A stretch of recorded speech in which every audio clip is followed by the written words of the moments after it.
কলেজের সামনে সড়ক অবরোধ করে বিক্ষোভ করছেন শিক্ষার্থীরা। সেখানে আছেন সহকর্মী সাখাওয়াত হোসেন শাহ। সরাসরি যুক্ত হচ্ছি তার সঙ্গে।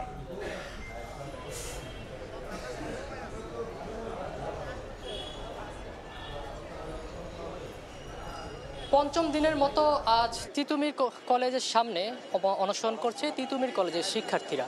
এই মুহূর্তে সেখানে দেখা যাচ্ছে যে তারা অনশনরত যে শিক্ষার্থীরা যারা আছেন তারা তাদের সেই দাবির প্রতি এখনো অনড় রয়ে গেছেন। তারা বলছেন যুগ্ম সচিব কিছুদিন আগে এসে তাদেরকে যে আশ্বস্ত করেছিলেন এবং তাদের দাবিকে যৌক্তিক বলেছেন, তাহলে এখনো কেন সেই কথা রাখা হয়নি।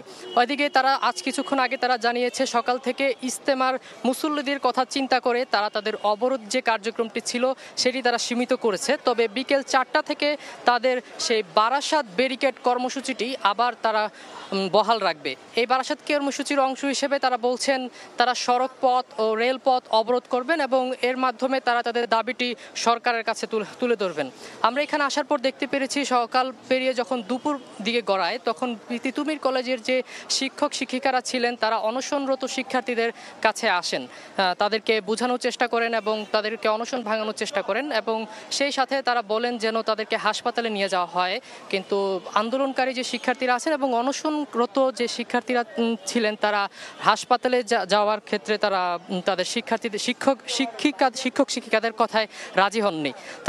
এছাড়াও তারা বলছেন যতক্ষণ না পর্যন্ত তাদের দাবি বাস্তবায়ন করা হবে ততক্ষণ পর্যন্ত তারা তাদের এই অনশন ভাঙবেন না। এছাড়াও তারা বলছেন বিশ্ববিদ্যালয় কর্তৃপক্ষের প্রতিও তাদের একটি অভিযোগ আছে যে তারা বিশ্ববিদ্যালয় কর্তৃপক্ষ তাদেরকে নানাভাবে ভয় ভীতি দেখাচ্ছেন যেন এই আন্দোলনে তারা শরিক না হয়। তো তিতুমির কলেজ প্রাঙ্গণ থেকে এই ছিল আমার কাছে সর্বশেষ তথ্য।